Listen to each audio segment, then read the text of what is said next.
So I'm part of the South African Society of Integrative Medicine in South Africa. And I recently, they're rolling out 5G now at quite a pace in South Africa. And I've been warning these guys, saying, you guys, please look out, you know. And I've listed all the symptoms to say, if you see these in your practices and there's no obvious reason why a person has it, let's talk.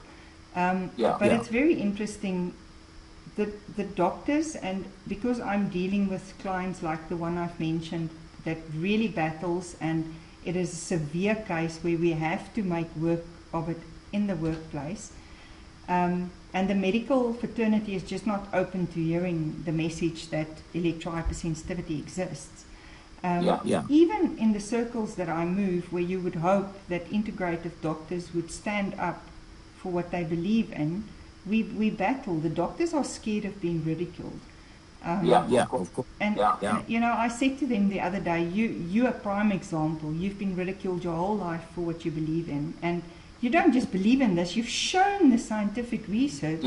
And still, and I just hope the doctors can at some point start opening up their minds to electrohypersensitivity, and that it's real. I'm a bit disappointed, to be honest, because we're working so hard to just find a medical doctor to say, I'll back you up. And you know, we talked about the psychologists and psychiatrists not coming up with any final diagnosis or treatment. And that goes also for the somatic physicians. They don't believe in electrohypersensitivity, or they don't care. They don't allow themselves to believe in it. But still, they can't explain the symptoms, and they can't come up with any treatment. And maybe, as we have talked about before, the treatment here may be that the doctor steps back and instead calls a building biologist, an electrician, a technologist or something, a technician that could do sanitation, shielding, and introduce distance to the sources. Maybe that's the cure, instead of trying to find some medical cure, which they can't. I mean, I hear so many electrohypersensitive people trying to go to medical doctors, begging them to tell them what's wrong and what can be done. And the doctors start out in a positive mode, but at the same time, they quickly demonstrate that, no, they don't know. They can't explain it, and they don't have a treatment. And then I think it'd be fair to at least ponder the possibility of the functional impairment electrohypersensitivity.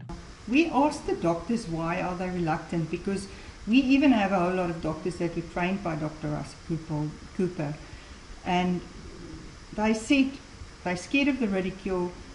The testing is difficult in South Africa in particular. Some of the tests are available, but many of them aren't. And the third excuse was that, you know, everybody can't move to the middle of nowhere, which is fine, but we have to do something. And just listening to you now, the problem is we don't have building biologists in South Africa. So people like myself, I've trained myself up in building biology to understand the principles and use the EMF meter sensibly and do the measurements. So there's also not a lot of people. In South Africa, I know of 4 people that can do assessments. Okay, there's maybe 5 that I know of, and that's myself included. And I'm the only one that I know of that really goes out, and I help people on a personal level look at addressing their nutritional deficiencies, working the environment where they live, where they stay, where they work, to reduce their EMF exposure. The thing is, it takes a lot of time and effort, and you can't really charge significant amount. You can only charge up to a level for something like that. So, and most people are just not willing to do it. For me, it's a passion, so it's different. So I'll go over and beyond, because I want to help people not go through what I went through.